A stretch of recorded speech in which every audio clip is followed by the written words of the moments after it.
Hi friends, welcome to my channel. இதுவரைக்கும் எங்களுடைய channel subscribe பண்ணாதவங்க சப்ஸ்கிரைப் பண்ணுங்க. அப்பதான் நாங்க போடுற வீடியோஸ் ஒன்னொன்னு உங்களுக்கு நோட்டிபிகேஷன் மூலமா வரும். இப்போ நம்ம இன்னைக்கு என்ன பார்க்க போறோம் அப்படினா பால் கொழுக்கட்டை செய்ய போறோம். அது எப்படி செய்யலாம்ங்கறத பார்க்கலாம். இப்போ அரிசி மாவு நான் வறுத்து எடுத்து வச்சிருக்கேன். அது ஒரு கப் இந்த கப்புக்கு ஒரு கப் எடுத்து வச்சுக்குவோம். அதுக்கப்புறம் தேவையான அளவு உப்பு சேர்த்துக்கோங்க. உப்பு சேர்த்துட்டு தண்ணி சுடு தண்ணியில இத மிக்ஸ் பண்ணுவோம். ஏன்னா அப்பதான் கொஞ்சம் நல்லா சாஃப்டா வரும். அதுக்காக உப்பு சேர்த்தாச்சு. அப்புறம் சுடு தண்ணி இதுல கொஞ்சம் எப்படி மாவு பிசைறதுக்கு அளவு தேவையோ அந்த அளவுக்கு எடுத்து நல்லா இது ஒரு கரண்டி வச்சு மிக்ஸ் பண்ணிக்கோங்க. இது நல்லா சப்பாத்தி மாவு பதத்துக்கு பிசைஞ்சு எடுத்துக்கோங்க. இது சூடு அதிகமா இருக்கிறதுனால கொஞ்சம் சூடு லைட்டா கை வைக்கிற அளவுக்கு வந்ததுக்கு அப்புறம் நல்லா பிசைஞ்சு எடுத்துக்கோங்க. இதுல ஒரு ஸ்பூன் நெய் சேர்த்துக்கோங்க. தேவைப்பட்டா சேர்த்துக்கோங்க, இல்லைன்னா வேண்டாம். நல்லா இந்த பதத்துக்கு பிசைஞ்சுக்கோங்க. நல்லா கட்டியா இருக்கணும். அப்பதான் அந்த உருண்டெல்லாம் பிடிக்கிறதுக்கு நல்லா இருக்கும். இப்ப நம்ம நெக்ஸ்ட் என்ன பண்ண போறோம்னா சுடுதண்ணி வச்சு வச்சுக்குவோம். ஏன்னா அந்த உருண்டை எல்லாம் நம்ம உருட்டி எடுக்கிறதுக்குள்ள தண்ணி கொதிச்சிடட்டும். இந்த கப்புக்கு நான் 1.5 கப் தண்ணி ஊத்திக்கிறேன். தண்ணி கொதிக்கிறதுக்குள்ள இந்த மாதிரி உருண்டையெல்லாம் உருட்டிக்கோங்க. இந்த மாதிரி உருண்டை உருட்டி எடுத்து வச்சுக்கோங்க. இந்த மாதிரி செய்யலாம். இது ஆஜித் செஞ்ச ஸ்மைலி.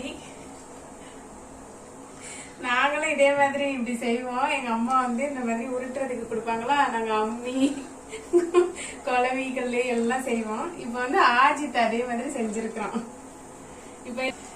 இப்ப தண்ணி கொதிச்சிருச்சு. அந்த தண்ணிக்குள்ள நம்ம இதை போட்டுடலாம். எடுத்து வச்சிருக்கிறதெல்லாம் நல்லா கொதிச்சதுக்கு அப்புறம் போடுங்க. ஏன்னா அப்படின்னாதான் அந்த உருண்டை கரைஞ்சு போகாது, இல்லன்னா கரைஞ்சிரும். இப்ப இந்த உருண்டையெல்லாம் போட்டு ஒரு 5 மினிட்ஸ் மூடி வேக வச்சிருங்க. இப்ப நெக்ஸ்ட் என்ன பண்ண போறோம்னா, நான் அந்த மாவு எடுத்த கப்புக்கு ஒரு அளவு, அதே அளவு வெல்லம் எடுத்துக்கிறேன். வெல்லம் எடுத்துட்டு அதை நம்ம சுடு தண்ணி வச்சு அதுக்குள்ள போட்டு கரைக்கிறதுக்காக. எதுக்குன்னா அதுல ஒரு மண்ணு தூசி ஏதாவது இருக்கும். அதுக்காக தான். ரொம்பலாம் இது பாகு மாதிரிலாம் ரெடி பண்ண வேண்டாம். சும்மா அது கரையிற அளவுக்கு பண்ணாவே போதும். அதோட சேர்த்து 2 ஏலக்காவும் நான் போட்டுறேன் வெல்லத்தோட.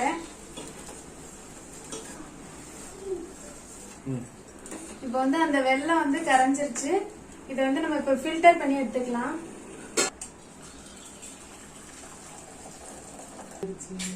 தெரியுதா? அந்த ஏலக்காவும் இருக்கு, இந்த மண்ணும் வெளியில வந்துருச்சு. இப்ப இந்த ஃபில்டர் பண்ண தண்ணி அந்த உருண்டெல்லாம் உருட்டி வச்சிருக்கோம்ல, அந்த இதோட சேர்த்து இதே ஊத்திடலாம். ஊத்தி இதே ஒரு 5 மினிட்ஸ் அப்படியே வேக விட்டுருங்க. 5 மினிட்ஸ் ஆயிடுச்சு. அதுக்கப்புறம் என்ன பண்ண போறோம் அப்படின்னா, பச்சரிசி மாவு கொஞ்சமா எடுத்து கரைச்சு, இது தண்ணியா இருக்க கொஞ்சம் திக்னஸ் வர்றதுக்காக அந்த மாவு இதுல ஊத்திக்கோங்க. ஊத்தி இதே ஒரு 5 மினிட்ஸ் வச்சுங்க. வச்சுட்டு நெக்ஸ்ட் தேங்காய் வேணும்னா இதுல தேங்காய் சேர்த்துக்கலாம். தேங்காய் சேர்த்தாதான் இதோட டேஸ்ட் நல்லா இருக்கும்.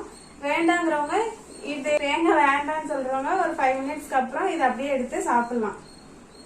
இப்போ 5 மினிட்ஸ் ஆயிடுச்சு. இப்போ தேங்காய் இதுல சேர்த்துக்கலாம். அந்த பச்சை வாசனை, அந்த மாவு கரைச்சி ஊத்தணும்ல, அதெல்லாம் போயிடுச்சு. நெக்ஸ்ட் இதை என்ன பண்றோம்னா, தேங்காய் நான் திருவி வச்சிருக்கிறேன். அதை இதுல சேர்த்துக்குவோம். தேவைக்கு போட்டுக்கோங்க, எவ்வளவு வேணுமோ அவ்வளவு போட்டுக்கோங்க. இது எங்க அம்மா தான் செஞ்சு கொடுப்பாங்க எனக்கு. இப்போ நான் செய்வேன் பசங்களுக்கு.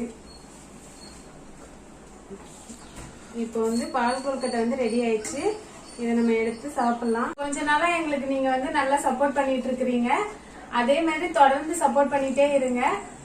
இந்த வீடியோ உங்களுக்கு பிடிச்சிருந்துச்சுன்னா லைக் பண்ணுங்க, ஷேர் பண்ணுங்க, கமெண்ட் பண்ணுங்க. இந்த பக்கத்துல இருக்க பெல் அமுக்குங்க. Cling cling. பை.